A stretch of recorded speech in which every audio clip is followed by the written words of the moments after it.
Fala comigo, moçada, e aí, beleza? Tudo bem com todo mundo? Eu sou o Júnior Corrêa e estamos começando mais um Fala Comigo. Hoje eu recebo meu amigo de longas datas, Tiago De Lázari, neuropsicopedagogo, professor de história e também especialista aí em tecnologia na educação. Nós vamos bater um papo necessário aqui no nosso Fala Comigo. Mas antes disso, deixa eu abraçar aqui a turma do Gigabyte Eletrônicos, confiança e dedicação desde 2009, tá? Celulares, películas, capinhas, acessórios em geral, tudo isso você encontra lá no Gigabyte. iPhone seminovo, idêntico ao novo, sem marca de uso e vale muito a pena, tá bom? Eles dividem para você no cartão, facilitam aí a sua vida e ainda tem a garantia da loja. Fica ali na Avenida Doutor Otávio Soares, 136 em Palmeiras. O telefone e o WhatsApp deles é o 319-9779-3333.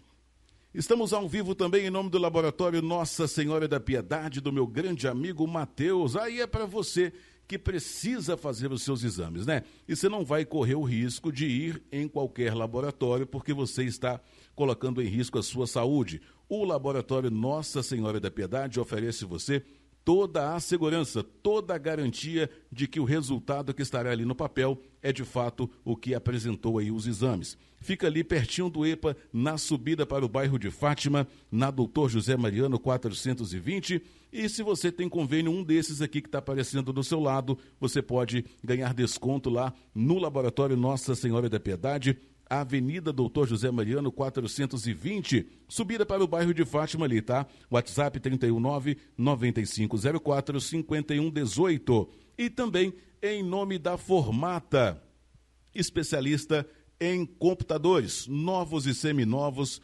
upgrade, peças, acessórios, formatação, tudo isso a Formata faz para você. Cabeamento.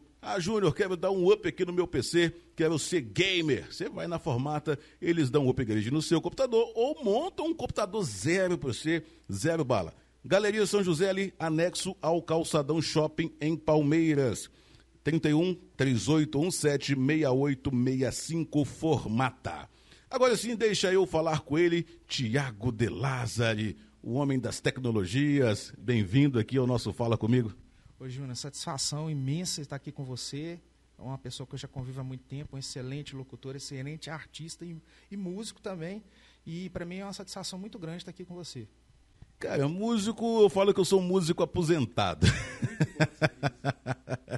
Tiago, para a gente começar o nosso bate-papo, eu gostaria de a gente abordar o assunto da tecnologia, que é um assunto super atual e que gera diversas discussões aí nas rodas de bate-papo. E você é especialista da tecnologia. Eu queria que você desse a sua opinião. Depois, obviamente, eu vou tirando algumas dúvidas com você e, de repente, até imito a minha opinião também. O que você acha hoje desse avanço tecnológico que está acontecendo? Eu acredito que a gente esteja passando por uma revolução parecida com o que a Revolução Industrial foi para a história da humanidade. Então, hoje a gente tem diversas ferramentas que auxiliam na educação, na execução do trabalho, até na produção cultural também. E é necessário que a gente desmistifique, principalmente essa recorrência de ficar com medo da inteligência artificial, porque nós ainda estamos no comando e vamos permanecer por muito tempo. O que acontece principalmente no mercado de trabalho é que os profissionais têm medo de perder o emprego por conta da tecnologia. Isso acontece no agro, acontece nas indústrias automobilísticas, enfim. Também dá para entender o lado dos profissionais, porque é menos mão de obra e também agilidade na hora de fazer a produção, né? Uma máquina ali faz papel de várias pessoas, se fosse comparar assim. E o que está faltando também são pessoas qualificadas para poder dominar a máquina, né? Apesar de ser uma máquina, ela precisa de alguém do lado ali, né? Basicamente, a gente tem... O que a gente faz uso, que foi liberado para a gente, é 1% do que a inteligência artificial é capaz de fazer. Então, ela está mais centrada na produção militar e na indústria de tecnologia privada. Mas a gente não precisa temer, Júnior, porque a gente tem um impacto, sim, da utilização de inteligência artificial. Traz até uma estatística interessante, 10% dos áudios que são disponibilizados no Spotify, em termos de música, são criados por inteligência artificial. Isso já vem de um tempo maior, a gente só não estava sabendo, não tinha essa visão que a gente tem hoje, né, pós-apocalíptica, de que a tecnologia vai tomar o emprego da gente.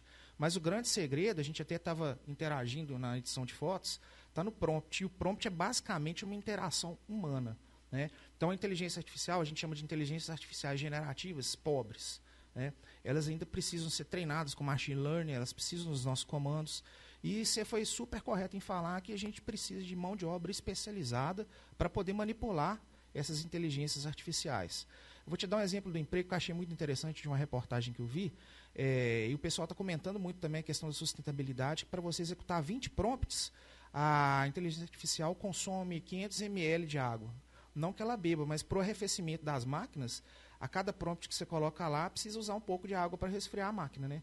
Mas você pode se projetar daqui uns 30 anos no futuro, para poder passar essa água para arrefecimento, você vai precisar de encanador. A inteligência artificial sabe mexer com cano? Não sabe. Então, assim, várias profissões elas vão perdurar por muito tempo e vai ter uma reformulação de outras profissões para que elas sejam executadas com recursos de tecnologia artificial. Eu acredito que extinção vai ser um pouco difícil. Até me lembrou agora aqui uma entrevista de um amigo meu, o Tiago Gonçalves, ele que é pintor, ele participou do podcast do Toninho Carvalho, o Isso é Podcast, e ele falou que a profissão dele, o pintor, está acabando, que as pessoas mais novas não estão se interessando em trabalhar no pesado, digamos assim. E a exemplo do pintor, em várias outras profissões também não se acha mais mão de obra, porque hoje a tecnologia está tomando conta, todo mundo tem acesso à tecnologia e se você tem a possibilidade de trabalhar em casa, em home office, que é o que está acontecendo com mais frequência também, você não vai querer pegar no pesado. Queria que você falasse o que você vê disso aí, se isso gera de fato algum risco em chegar algum momento da gente não ter profissionais para fazer tarefas para gente hoje comum, né? Um pedreiro, um pintor, um mecânico. Bom, eu acredito que o impacto ele virá, mas não será tão expressivo quanto a gente imagina. Por quê? Porque, inclusive, uma das modalidades novas de trabalho que estão surgindo com a IA é um serviço que eu estou prestando, são algumas pessoas que me procuram para fazer identificação de plágio, trabalhos acadêmicos, para poder identificar e pontuar. A inteligência artificial ela não tem o mais importante do ser humano, que é o sentimento. É um pouco clichê falar isso, mas é verdade. Porque com um pouco de treinamento você percebe quando uma obra ela é feita com inteligência artificial. Você percebe como uma música é feita com inteligência artificial. Os arranjos eles são repetitivos, a máquina não consegue dominar o crucial para essas execuções, que são as habilidades humanas, né, o subjetivo humano. E geralmente, assim, eu vou fazer a identificação de conteúdo que foi feito por inteligência artificial. Textos, principalmente, elas deixam uma tag no código que dá para você identificar. E tem os programas que servem para humanizar isso, para simular o comportamento humano, para deixar um texto mais próximo, para deixar um desenho mais próximo, com técnicas de iluminação, com traços de algum pintor que você acha que é importante, que você pode incluir na sua obra, mas nunca é igual, cara. Quem tem um mínimo de conhecimento nos campos específicos de cada documento, cada produção, vai saber identificar sem muito trabalho, às vezes até olho nu, quando uma coisa está sendo replicada ali. Então o material humano ele é fundamental, né? E essas inteligências elas se alimentam daquilo que a gente produz. Então quando o cara produz, ele vai conseguir identificar se alguém plagiá-lo ou se alguma obra tiver sido dita como humana. Entendeu? Então, assim, não tem perigo não, vai ter impacto sim, mas quem souber manipular essas tecnologias, junto com o trabalho artesanal, vai conseguir manter o que faz e fazer com excelência. No meu ramo, que é comunicação, é praticamente impossível hoje você sobreviver sem a inteligência artificial, principalmente o mais famoso aí, que é o ChatGPT, que facilita, por exemplo, eu trabalho com administração de redes sociais de vários clientes. Então, antes eu tinha que bolar a legenda específica para cada produto, para cada loja, para cada cliente, e isso demanda tempo, né? E hoje com o prompt, que é o pedido que você faz para a inteligência artificial executar aquilo que você quer, você consegue ter agilidade. Então, a produção aumenta. Nas escolas também, os professores já estão tendo que se adaptar às novas tecnologias, né? Começou a inserção de computadores e tablets durante as aulas e agora os alunos mais malandrinhos estão usando o GPT para poder fazer esse trabalho. E você disse aí que existem técnicas que percebe que foi feito através de inteligência artificial. Você quer dar alguma dica aí para algum professor? Claro. Primeiramente, eu trabalho com essa consultoria educacional também, porque eu acredito que o cerne dessas inteligências artificiais é a construção do prompt, né? Você só vai fazer um bom prompt por parte de você se você tiver o conhecimento específico para poder orientar. Mas você pode fazer também através do chat GPT. Ele bola o prompt para você e você, a partir daquele prompt que ele gerou, você sabe muito bem disso, você vai adaptando às suas necessidades. Os professores, por exemplo, eles têm ferramentas de recurso para fazer identificação de texto de plágio, mas eu até recomendo a eles que não se prendam muito a isso, né? Confiem um pouco mais no taco de anos e anos de profissão, que ainda dá para perceber. Agora, é importante que o professor saiba que ele mesmo é uma personagem importante para a utilização e para a conduta ética dessas inteligências artificiais no meio educacional. Por exemplo, ele precisa fazer o planejamento dele. Não é que o chat GPT vá produzir esse planejamento para ele, porque primeiramente ele tem que pegar uma base nacional curricular comum, uma BNCC, subir para o chat GPT e orientá-lo. Chat GPT, separa em ciclos de 200 aulas ao longo do ano letivo, esse conteúdo específico. Ele vai fazer a divisão, mas o professor ainda vai precisar dar uma lapidada naquilo ali para poder oferecer para os alunos. E é basicamente essa conduta que os alunos têm que ter também, né? Então, eles podem fazer a inserção do conteúdo, ele faz a pesquisa e os alunos vão dilapidando manualmente aquilo ali para poder colocar no trabalho deles, né? Então, assim, ainda dá para controlar, é perfeitamente controlável e não é difícil de se fazer esse controle. Foi feito um levantamento aí recente, onde acusou que pela primeira vez na história os filhos estão com o QI abaixo do QI dos pais. Eu, com o achismo tirado de baixo do braço, acho que talvez seja o excesso de tecnologia. Por que eu estou falando isso? Porque antes, você também é meu contemporâneo aqui, a gente tinha que fazer trabalho de escola. O que a gente fazia? A gente ia à biblioteca, pegava o Barça e pesquisava, né? Então, ali você lendo para tentar achar o que você queria, você aprendia uma série de outras coisas que não estavam em pauta, mas por necessidade da leitura, você acaba pegando isso. Hoje está tudo online, você digita aquilo que você quer, a internet, o Google já te entrega pronto, o GPT te entrega pronto. Então, eu assimilo esse déficit do QI a excesso de informação, excesso de inteligência artificial. Qual é a sua opinião?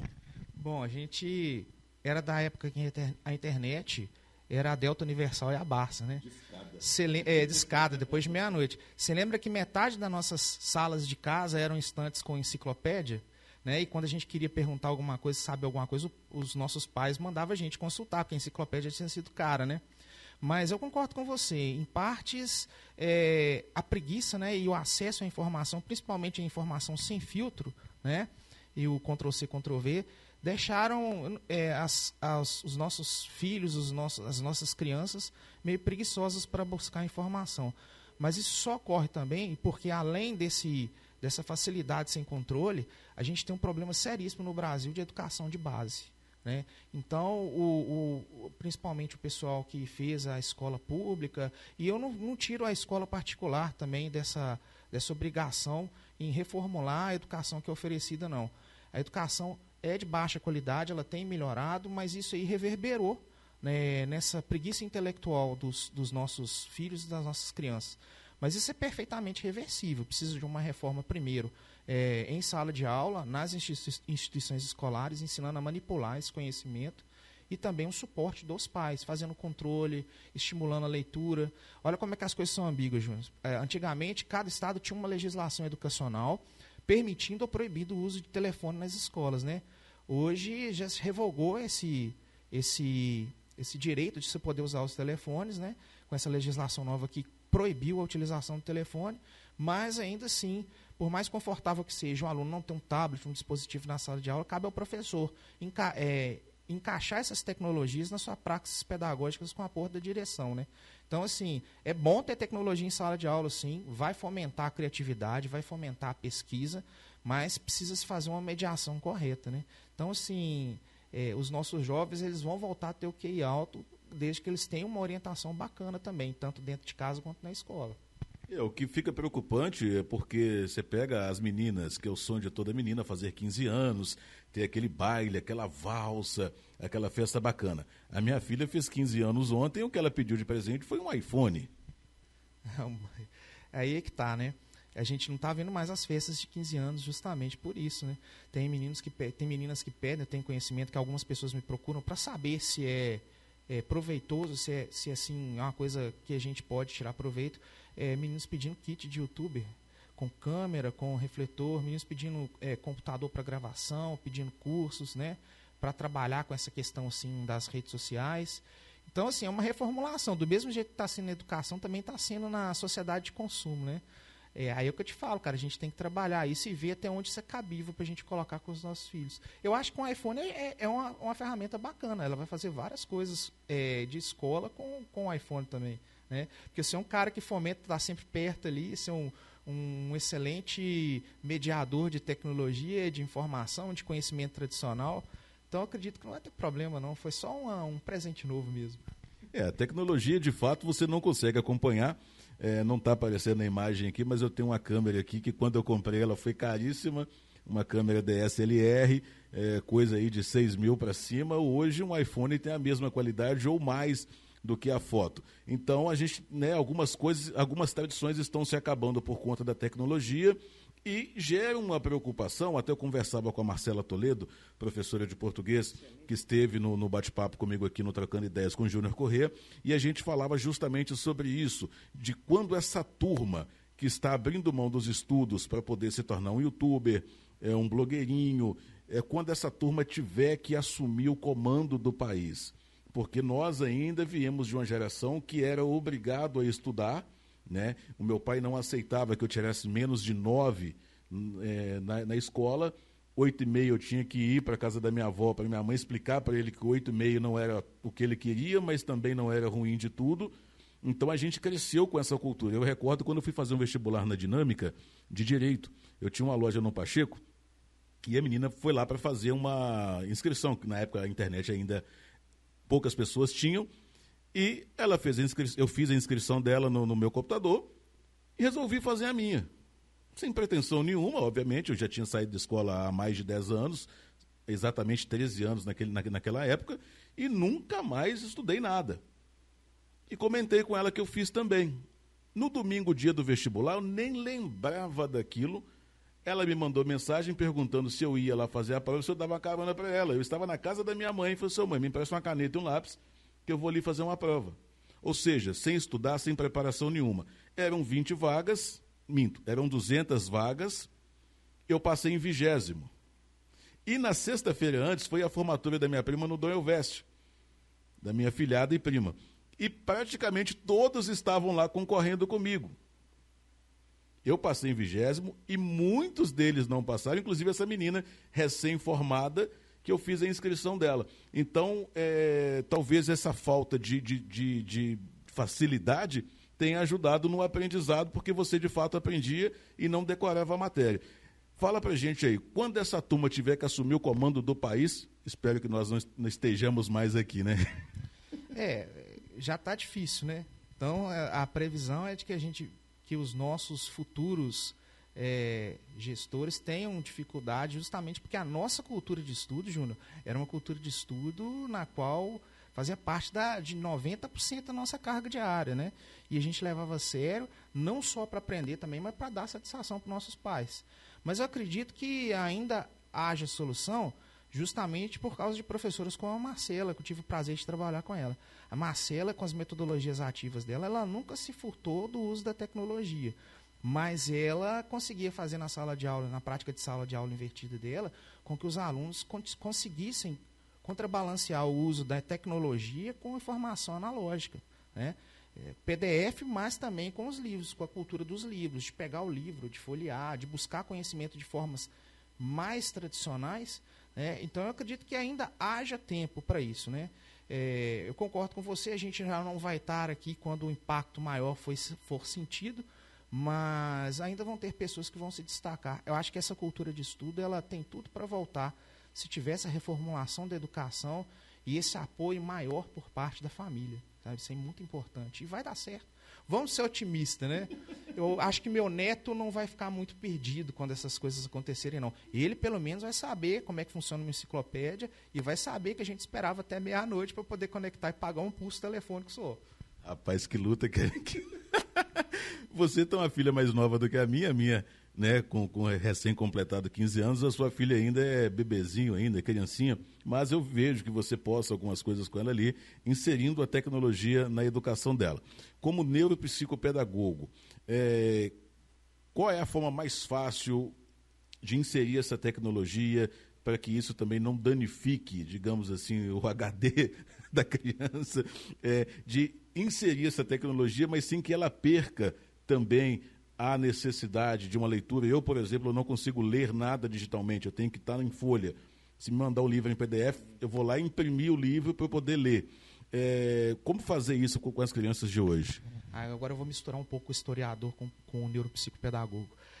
O que seria da gente, Júnior, se não tivessem as pinturas rupestres, se não tivesse registro de tinta nas paredes das cavernas, né? Então a informação analógica ela ainda é super importante e ela é muito acessível ainda. A gente não vê tanta leitura de livros físicos, mas eles ainda estão disponíveis. É bacana você comprar um livro hoje em dia, nos marketplaces, um livro é barato, R$20, você compra um livro, dá de presente, presenteia. E o meu trabalho com a minha filha é justamente esse. Muito tem se falado na questão do excesso de tela, né? Qualquer programa de televisão que a gente ligue que esteja falando desse assunto, os neuropsicopedagogos, psiquiatras falam muito que eles precisam permanecer menos tempo nas telas. Então, a gente, enquanto pai, a gente sabe o número de telas que tem dentro de casa, a gente sabe o número de horas que os nossos filhos têm para lazer e para estudo durante o dia. Então, a maneira certa de se combater isso, de se reformular essa utilização, é justamente essa. A gente interagir com eles, com as telas, para saber o que eles estão consumindo de conteúdo. Vou dar um exemplo aí, o tal do tralaleiro, tralalá, os brainrots que tem aí. Você chegou a ver isso? Ouvi falar, não cheguei a ver exatamente, mas eu vi uma reportagem rapidamente falando sobre os riscos, né? Pois o meme, a questão do meme é que ele se replica constantemente na memória e muitas crianças que estão até na fase de fala estão começando a falar italiano por causa desses memes, né? Elas não sabem o que estão falando, elas não sabem que esses memes foram construídos num tom de crítica para falar que você apodrece o cérebro com o consumo exagerado de coisas que a gente não conhece, mas isso cabe a gente, como pais também, ressignificar esse tipo de conteúdo. Por exemplo, para a Isa, esses bichinhos, os brainrots, são apenas bonequinhos animados com inteligência artificial. Então, a nossa missão, enquanto pais e enquanto educadores, é justamente balancear esse tempo de exposição às telas, consumir esse conteúdo que eles estão consumindo para saber se é bom ou se não é, se é proveitoso ou não, e colocar também atividades analógicas. Por exemplo, eu dou aula de piano para minha filha, ela senta lá, ela vai mexer com o piano, vai tocar, ela vai fazer os fantoches que ela faz, eu faço os bonecos para ela, ela faz o teatrinho de fantoches, ela desenha muito. Então, assim, é importante que a gente participe desse processo educacional com nossos filhos, com esses conhecimentos, com o nosso preparo também. A gente precisa se reciclar para entender o que eles estão fazendo, justamente para saber mediar. Você pode ficar tanto tempo, você tem que sair agora, esse conteúdo que você está assistindo não é para a sua idade, e assim por diante. Dá para se combater isso. E a questão da repetição também. Se você notar que seu filho está repetindo muito memes de internet, procure saber o que são esses memes e tente mudar o assunto dele. Né? Às vezes você fala com ele que está repetindo muito. Nunca é cedo demais para a gente ter esse tipo de conversa com os nossos filhos. Né? A Isa tem 6, ela começou a usar telas com 4 anos de idade. E está sendo bem controlado. O que tem que haver esse controle, e a gente acaba pecando muito nisso, porque eu falo que a nossa geração ela não teve muitas possibilidades, nem de estudo e nem de ter os objetos, os bens materiais. Então, hoje nós, quarentões, estamos ainda em processo de construção de vida, porque nós não tivemos um histórico familiar que nos desse esse suporte. Então nós começamos a estudar mais velho, começamos a adquirir bens materiais mais velhos, e isso demanda tempo de trabalho, que é para você arcar com os custos de tudo isso. E por vezes nós deixamos o telefone se tornar babá dos nossos filhos, para a gente conseguir trabalhar em casa, para a gente conseguir, no mínimo, descansar, porque depois de um dia intenso de muito trabalho, você quer sossego, a criança com energia lá em cima, você acaba dando o telefone para que ela fique calma, sossegue. Inclusive, também pegando aqui os levantamentos, você pode conversar com qualquer ortopedista. Hoje, o número de crianças que chegam lá com o pé quebrado é quase zero. Mas por quê? Porque eles não estão brincando na rua, eles estão brincando em casa. E nós brincávamos na rua, subindo em árvore, subindo em muro, caía e quebrava. Então, tem um lado bom e tem um lado ruim de tudo isso. O pé quebrado diminuiu, mas você pode reparar que a tendinite, né? O LER aumentou. Sim. E isso é estatístico mesmo, igual você falou. Então, assim, é interessante que se saia para ver o mundo também, né? Para entender como as coisas funcionam. Às vezes é muito legal o que você está falando isso, que a nossa cultura era justamente essa, de subir no pé de jabuticaba, cair, arrebentar todo, né? Que esfolar o dedo também é cultural, né? Metiolate na nossa época ardia, né? E é até engraçado a gente falar isso, porque a gente é remanescente do curso de datilografia, né? Então a gente fazia o curso de datilografia na máquina de escrever, estou vendo uma máquina de escrever no seu cenário. Os meninos não conhecem essas coisas, né? Então é interessante que a gente, enquanto pessoas experientes, para não falar velhas do século passado, passe, contribua com eles, cedendo essas experiências, conversando, né? E o importante mesmo é você ser companheiro do seu filho. Você oferecer o que há de melhor para ele. Tudo bem que às vezes a gente precisa deixar um celular vendo um desenho enquanto a gente trabalha. Você sabe, você trabalha em casa, às vezes a velocidade do dia faz com que a gente precise fazer isso, né? E a gente faz com um pouco de remorso. Então, para diminuir esse remorso, é aquilo que eu estava falando. A gente tem que saber o que a gente oferece para eles, até na questão de conteúdo também. E ficar sempre com o ouvido atento para saber o que está sendo consumido, né? Por que não você pegar e colocar os cantores da nossa época para eles ouvirem, os desenhos animados da Hanna-Barbera, Rabugento, né, para eles conhecerem também. Agora a Isa tá vendo o Corrida Maluca, tá gostando bastante, né? Saiu um pouquinho do Roblox para ver uma corrida maluca, ir no Palmeirense nadar um pouquinho, jogar uma peteca com o irmão, e tem que ser assim, cara. Ainda tá nas nossas mãos, sabe? E é a gente que vai mudar o futuro deles. Nós temos uma responsabilidade muito grande. Eu assisto, consumo bastante conteúdo no YouTube, e até por questão de aprendizado, eu falo que eu assisto do útil ao inútil. Até o inútil, se você pegar a fundo, ele consegue te ensinar alguma coisa, pelo menos ao que não fazer. E um dos influencers que eu gosto bastante, apesar de não ter a mesma vibe dele, é o Renato Cariani, o Júlio Balestrin, que são voltados à academia, à musculação, mas o canal do Renato ele é muito diverso. E uma das coisas que ele estava falando outro dia, e eu fiquei assim, realmente faz total sentido, foi que teve um trabalho de escola na filha dele, que tem 3 anos, para que ela escrevesse, né, falasse, a mãe escrevia, e ela falasse as coisas que ela mais gostava, que ela tinha, que ela mais gostava, que mais gostava de fazer, enfim. E ele falou que tudo que ela colocou lá, ir numa pizzaria, brincar com meu pai, brincar com meu irmão, brincar com a minha mãe. Ou seja, ele é um cara multimilionário que oferece o mundo para a filha dele, mas as coisas que ela mais gostava são coisas simples que qualquer pessoa pode fazer. Igual ele falou, a coisa mais valiosa que eu entrego à minha filha não é o quarto de boneca que eu fiz para ela, um quarto realmente muito lindo, é o meu tempo. Então, cabe a nós pais também dedicarmos a mais tempo aos nossos filhos para que eles tenham possibilidade ou interesse de sair da tecnologia um pouco. Apesar de ser fundamental esse aprendizado tecnológico, porque é inevitável isso, mas também o antigo faz parte, né? Você falou tudo. O Cariani é um youtuber lúdico, né? Você vê que na prática profissional dele é um cara diferenciado, que chama para execução de exercício, que conversa sobre todos os assuntos. Lá em casa a gente assiste muito o Sérgio Sacani, no Space Today, né? O cara que fala sobre ciência. Então, para que isso? Eu deixo eles consumirem justamente porque eles têm orientação de como olhar para o céu, de como entender o tamanho da gente em relação ao mundo. É bacana, ou seja, você pega algumas coisas, né, que a gente pega desses youtubers que realmente a gente consegue aproveitar com os nossos filhos. E é isso mesmo, cara, a gente tem que oferecer o que há de melhor pra gente, o que há de qualidade, né? Essa ludicidade do brincar, do sair para conhecer as coisas, do buscar informação em outros lugares além das telas, que vai fazer a diferença, né? Eles acabam comedidos e controlando o consumo, justamente porque sabe que da janela para fora tem muita coisa boa, né? E aí é que está a vantagem da gente ser vivida, a gente consegue compartilhar isso com eles. É só a gente abrir mão um pouquinho da nossa rotina. É investimento, cara. A gente está investindo nos nossos filhos. Paga uma escola bacana, paga um celular legal, paga um notebook legal, mas a gente ainda continua investindo no que tem de mais humano, que é o contato de pai com filho, que é o sair para brincar, que é o sair para passear. E esses valores vão passando para eles, eles vão passar para os filhos deles, e assim sucessivamente, cara. Entendeu? Uma coisa interessante que eu fiz também, eu achei necessário fazer, a minha filha, desde quando nasceu, sempre foi para a escola de carro.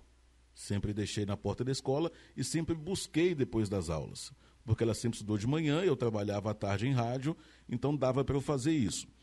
Quando eu mudei meu horário na rádio, passou a não mais dar para levar e buscar. Eu pagava uma van, que pegava na porta de casa e deixava na porta da escola. Só que nos momentos que eu estava com ela, eu percebia que ela tinha medo de atravessar uma rua, ela não sabia andar nas ruas sozinha, porque nunca andou, porque nunca teve necessidade, e a gente acha que está fazendo bem, eu levo de carro, busco de carro, e eu percebi que faltava isso para ela, essa maturidade. Ela já ia, né, completar 13 anos e não sabia atravessar uma rua sozinha. E aquilo começou a me incomodar. Falei com a mãe dela, falei assim, ano que vem ela não vai para a escola de van, ela vai para a escola de ônibus. Sim. A mãe dela, mas é muito perigoso atravessar a rua, que não sei o que, não sei o que. Falei, mas esse é o objetivo. É para que ela entenda que em algum momento da vida dela nós não vamos estar ali e que o mundo é perigoso. E quanto mais ela começar a ter essa percepção de atenção, de não confiar em quem está do lado, a gente passou tudo isso para ela, vai ser melhor para ela. Então hoje ela já vem sozinha a Palmeiras, ela já roda no bairro Palmeiras, mas tem 15 anos. Tudo bem, mas se a gente não tivesse tido essa atitude com 13 anos, hoje ela seria uma pessoa com 15 anos totalmente dependente. Então cabe a nós pais também criarmos essa independência nos filhos, né? Você já reparou a quantidade de menino hoje que não tem coordenação motora fina, bem trabalhada? Sim. Tem muita criança, assim, tem muito adolescente, cara, que não consegue amarrar o sapato, né? E isso assusta a gente um pouco, a gente acaba até concebendo problemas mais sérios que eles possam ter. Por isso que é interessante você procurar um neuropsicopedagogo, um neurologista, um psicólogo, para poder investigar se essas razões são em decorrência de algum transtorno que a criança possa ter, ou se isso é mera falta de usabilidade da coordenação motora fina. Então é importante você dar papel para desenhar, é importante você sair com seus filhos para poder mostrar ao mundo mesmo como é que atravessar a rua, como é que espera o sinal, como que a gente não pode abraçar qualquer pessoa na rua, né? Então, assim, eu faço questão de levar e buscar. A minha filha da escola, a gente vai de moto, mas a gente sempre para ver alguma coisa. Ou uma planta que está no canteiro, ou um vira-lata caramelo que está na rua, ou um mendigo que está pedindo, ela, pai, por que está acontecendo isso? Porque ele não teve tantas oportunidades, igual você está tendo. Então a gente tira os meninos dessas facilidades, dessas tecnologias, e coloca eles para trabalhar justamente isso, né?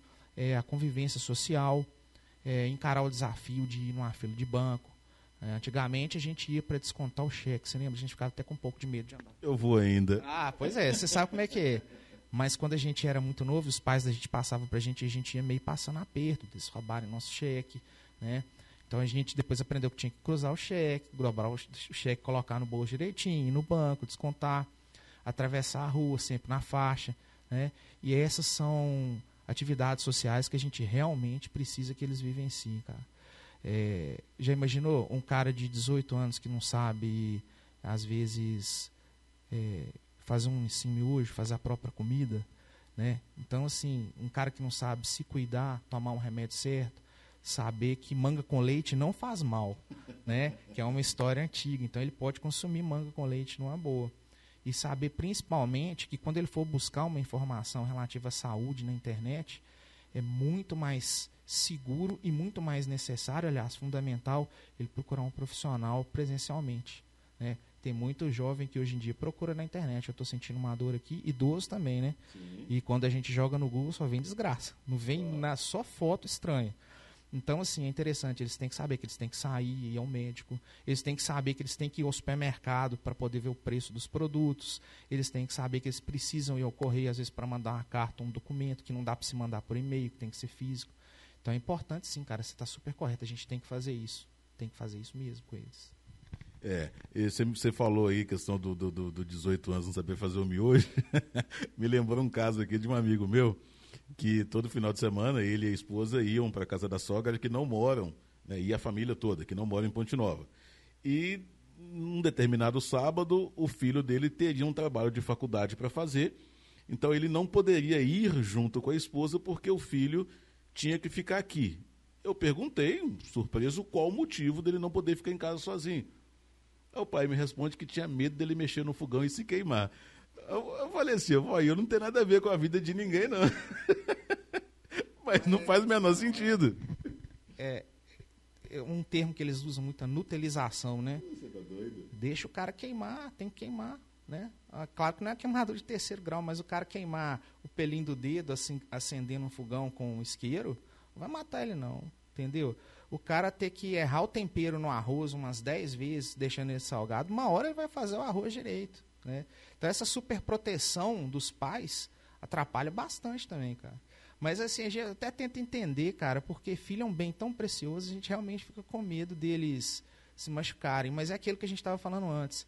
Esfolar o dedo faz parte da vida, né? E o importante é que a gente fique ao lado para controlar e ajudar a fazer o curativo, né? É o famoso cair de bicicleta, né? Só aprende a andar de bicicleta caindo. E a minha filha, inclusive, era uma guerra minha com a mãe dela, justamente sobre isso. A mãe dela, põe comida para ela. Eu falei assim, não, ela vai pegar. Ah, mas a panela está quente. Falei, o que tem? E se ela queimar? Vai queimar uma vez só e não vai queimar de novo, porque ela vai ficar esperta e não vai cometer o mesmo erro. Ela pode queimar em outro local, mas com o tempo ela vai adaptando, entendendo que a panela é quente, que vai se queimar. Tiago, cara, só te agradecer por ter aceito o nosso convite aqui.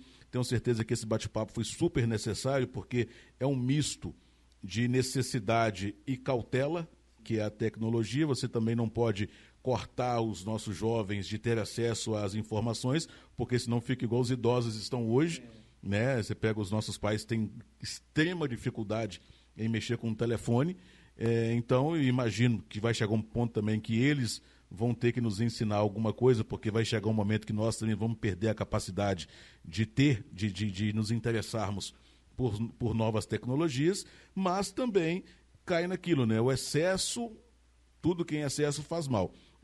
Obrigado por ter esclarecido muitas dúvidas para a gente aqui. Nosso espaço está aberto. Sempre que tiver alguma novidade, sempre que tiver alguma informação extra, pode contar com a gente aqui. Para mim foi uma satisfação muito grande, né?